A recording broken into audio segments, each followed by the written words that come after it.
So good morning. Good morning. Welcome to Friday Reflection. My name is Alethea, and I am Master Coach for Alexander Q, Health and Wellness, and also a CPT. And one of the reasons why we have Friday Reflection is because at different quarters in our life, we may be managing different issues, or we may maturing in a certain direction. So this fourth quarter right here, your fourth quarter, is all about finding peace within you. Finding peace within you. So let's get started. Discernment. I remember the first time I heard someone say, you have to know when to let people go. So at that point in my life, I wasn't at the level of maturity where I really knew what that meant. So in my head, it meant, okay, I don't like my job. I can let it go. I could just quit. Or if I have a friend, they get on my nerves, we have an argument, I can just let them go. Or someone in my family, they say something annoying and I can let them go too. Right. I really didn't know what that phrase meant and the level of discernment and maturity that needs to follow that statement. And here's why I say that. Because what happens when you are the one who's being released or let go? I remember the first time a good friend released me without explanation. I didn't identify it with the feeling that I had with being hurt, but I felt more confused. I felt more confused. And the first question was, well, what did I do? Right? Because this friend had just out of thin air, just gone, right? So what did I do? But then later the question was, well, how did we get here? And what followed that was, when did I do something wrong?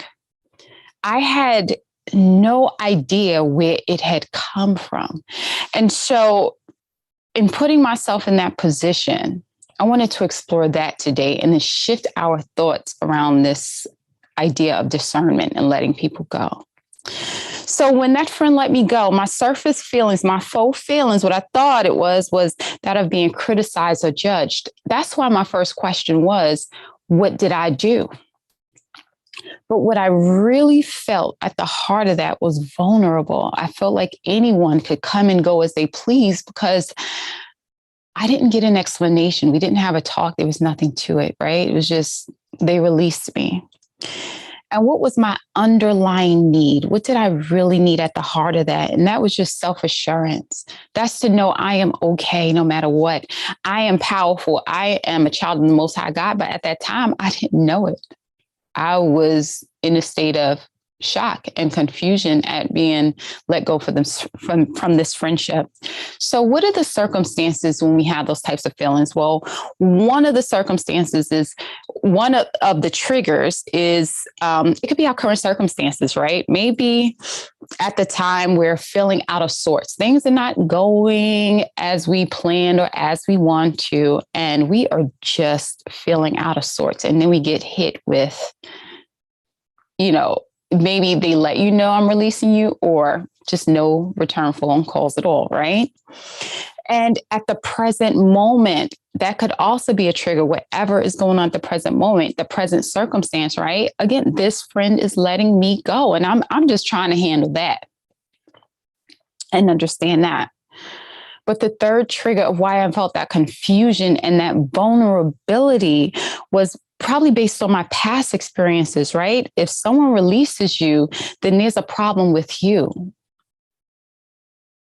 When someone decides that they don't want to have something to do with you, it got to be something wrong with you, or it got to be something wrong with me if she released me, right? Yet how often, let's flip this around again, if we are the one doing the release, and how often do we make the decision to release others because of something that's going on within us?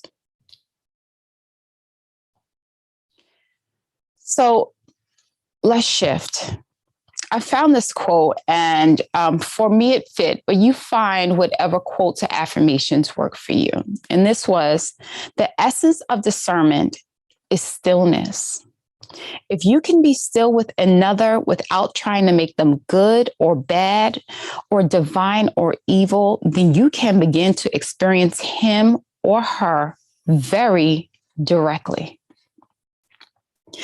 And then the other one was, some people think they have discernment when in fact they are just suspicious. Now, I'm not sure where these quotes came from because I like to give credit where credit is due. But man, if that doesn't hit it on the nail, I tell you. So yes, discernment is a factor in the decision-making process. Yes. Yet what happens when discernment is clouded by fear and suspicion and ruled by prejudice? And are you honest with yourself that sometimes you don't even notice the difference? Right? Sometimes we say, well, my love, due to my level of discernment, and we're not realizing that that's actually being clouded or overshadowed by something else. Last week, I had a heart-to-heart with myself because I was in that whatever mood. Sometimes when you do something wasn't quite right. Maybe you made a turn on a light and the light was actually red. Not that I've ever done that. But my attitude to that was, well, whatever. Right. I had that whatever thought. And immediately I checked myself. I did a scan of what I was truly feeling and my intentions. And upon that self-reflection, I had to admit, like, girl, now this is what you were really feeling. Maybe let's use that red light as an example. Again, that wasn't me. But you were scared. If a cop's lights came on right behind you, you'd be sitting there shaking as you pulling over to the side. You didn't feel totally good just doing that right now, right? And oftentimes when we take a step back and we do that self-scan, we realize that our level of discernment was actually clouded by something, right? So what's great was that in that moment, I was by myself. I was in my own head. It was just me versus me, right? But what if it were an active real life scenario? What if instead of what I was thinking, I actually responded with to someone, maybe a friend, a family member? We were in a heated discussion and I just responded. Maybe I said, you know what, this is it. I don't want you in my life anymore at that particular point, because that whatever was not only here, but it came out of here. And I didn't use my discernment. It was being clouded, right? So in these times, I think that this is my personal opinion, that we've become so attached to our autonomy or the moral independence portion of it, that we ever adopted this love me or leave me kind of attitude. Like, if you can't take me, then you can just go, in spite of how our behaviors may affect others. And this is not one of those this generation kind of talks, right? That has been that attitude of, well, you can love me or leave me, has been around for a long time. And I'm not saying you should tolerate people who disrespect you. I'm not suggesting you tolerate people who ignore your boundaries. But what happens when, with this autonomy, we just abandon that moral independence portion of it? How in alignment are you to your spiritual development if you can easily abandon the gift of discernment and simply rely on judgment and prejudice, managing the heart of someone in a carefree and less humane way? We cannot abandon that. We must realize that when we are not using discernment and we just flippantly make comments, we are not only managing our own words, so we think, but we're also in charge of managing the heart of others. We don't know how those words are going to land on them. And that we should always feel like we're responsible for how someone feels and how someone takes it. And I'm not putting that on your shoulders. But I'm just asking you to examine that when it's not coming from the right place. And when those times are. You truly do. So again, today is all about shifting and making peace within you, responding from your place of power. So let's take a moment to just reflect. My mentor always say, eat the meat, spit out the bones. What works for you, works for you. Okay, so we're just going to take a couple of minutes. So find stillness, find comfort. You're rooted from the base of your spine to the crown of your head. Becoming relaxed, still, present, right in this moment right here. Present within your body. Allowing that racing mind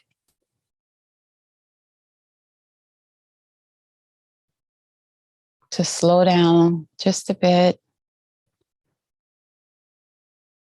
and to bring you right here to your body.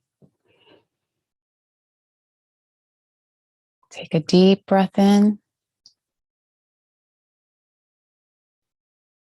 And as you exhale, welcome home. Welcome home.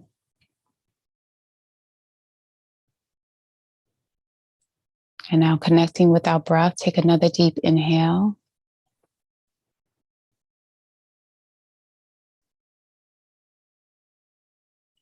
And slowly let that breath out.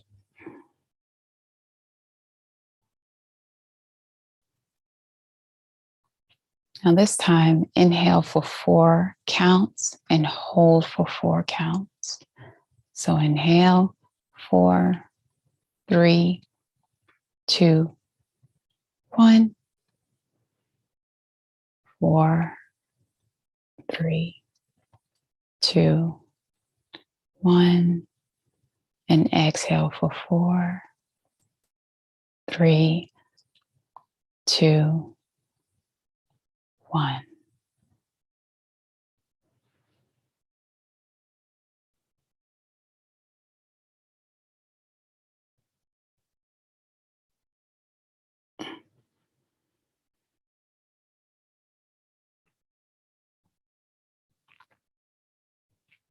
Bringing your lips together, breathing simply through your nose.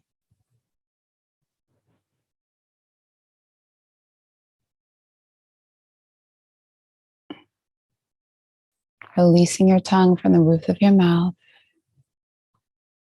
and any tension between the eyebrows.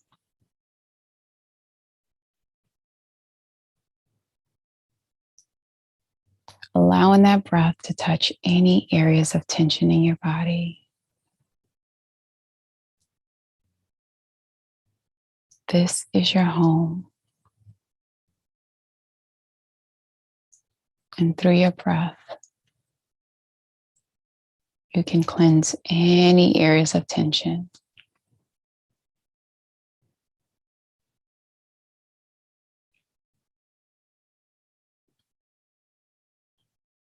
As I read these affirmations, let them land where they may.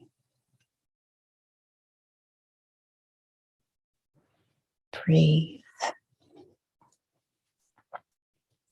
Love and peace surround me at every moment of my life. Inhale that in. And exhale.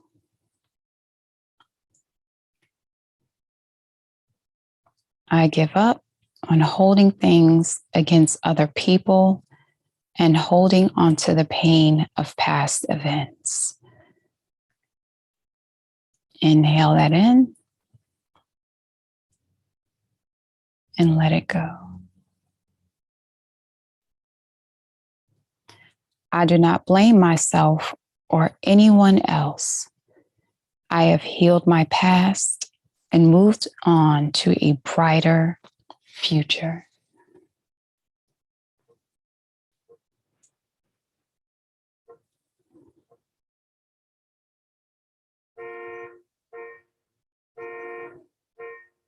Inhale that in.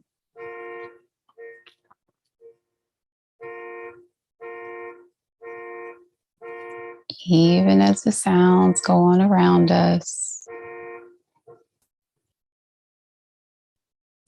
finding peace in this moment.